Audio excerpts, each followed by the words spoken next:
ജീവിതത്തിലേക്ക് തിരികെയെത്താൻ സുമനസ്സുകളുടെ കൈത്താങ്ങുണ്ടാകുമെന്ന പ്രതീക്ഷയിലാണ് കൂട്ടാർ സ്വദേശിനിയായ സുമി എന്ന വീട്ടമ്മ.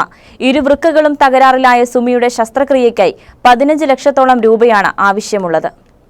ഒരു വർഷത്തോളമായി എറണാകുളം ലിസി ഹോസ്പിറ്റലിൽ ചികിത്സയിലാണ് സുമി. സഹോദരി വൃക്ക നൽകാൻ തയ്യാറാണ്. ഈ മാസം 31-ന് ശസ്ത്രക്രിയ നിശ്ചയിച്ചിട്ടുണ്ട്. എന്നാൽ ചികിത്സയ്ക്കാവശ്യമായ 15 ലക്ഷത്തോളം രൂപ എങ്ങനെ കണ്ടെത്തുമെന്നറിയാതെ വിഷമിക്കുകയാണ് ഈ നിർധന കുടുംബം. എറണാകുളം ലിസി ഹോസ്പിറ്റലാണ് ട്രീറ്റ്മെന്റ്.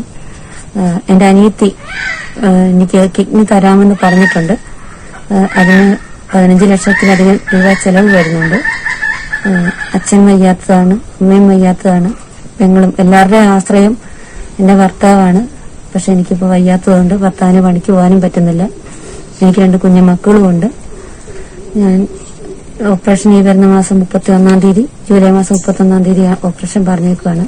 സുമിയും ഭർത്താവ് അനൂപും കൂലിവേല ചെയ്താണ് കുടുംബം പുലർത്തിയിരുന്നത്. ഹൃദയ സംബന്ധമായ രോഗം അലട്ടുന്ന അനൂപിന്റെ അച്ഛനും അമ്മയും അംഗവൈകല്യമുള്ള സഹോദരിയും 2 പെൺമക്കളും അടങ്ങുന്നതാണ് കുടുംബം. ഇരുവൃക്കകളും തകരാറിലായി സുമി കിടപ്പിലായതോടെ അനൂപിനും ജോലിക്ക് പോകാൻ സാധിക്കാത്ത അവസ്ഥയായി. ഇതുവരെ 120ഓളം ഡയാലിസിസ് കഴിഞ്ഞു. നാട്ടുകാരുടെ സഹായത്തോടെയാണ് ഇതുവരെയുള്ള ചികിത്സാ ചിലവുകൾ കണ്ടെത്തിയത്. ശസ്ത്രക്രിയയ്ക്ക് ആവശ്യമായ തുക കണ്ടെത്തുന്നതിനായി പാമ്പാടുംപാറ, കരുണാപുരം ഗ്രാമപഞ്ചായത്തുകളിലെ ജനപ്രതിനിധികളുടെ നേതൃത്വത്തിൽ ജനകീയ സമിതി രൂപീകരിച്ചിട്ടുണ്ട്. ഈ മാറ്റിവെക്കൽ ശസ്ത്രക്രിയ ഈ 31-ാം തീയതി ജൂലൈ 31 ഫിക്സ് ആയിട്ടുണ്ട്.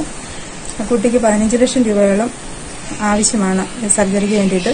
ഇപ്പോൾ ഒരു 1 ലക്ഷം നിശ്ചയം ആയിട്ടുള്ളൂ. നമ്മുടെ ഏതാനും ദിവസങ്ങൾ മാത്രമേ ഉള്ളൂ. ആ കുടുംബത്തിന്റെ നിസ്സഹായാവസ്ഥ ഭയങ്കരം തന്നെയാണ്. നമ്മുടെ നാട്ടുകാരുടെ എല്ലാം സഹായത്തോടു കൂടിയാണ് ഇത്രയും നാളും ചികിത്സ നടന്നുകൊണ്ടിരുന്നത്. ഇനിയിപ്പോൾ ഈ 31-ാം തീയതിയിലേക്ക് നല്ലൊരു തുക 15 ലക്ഷം രൂപയോളം ചികിത്സയ്ക്ക് വേണ്ടി വരുന്നുണ്ട്. എല്ലാവരുടെയും അകമഴിഞ്ഞ സഹായം ഈ കുടുംബത്തിന് വേണ്ടി സഹായിക്കണമെന്ന് മാത്രം. ന്യൂസ് ബ്യൂറോ, രാജകുമാരി.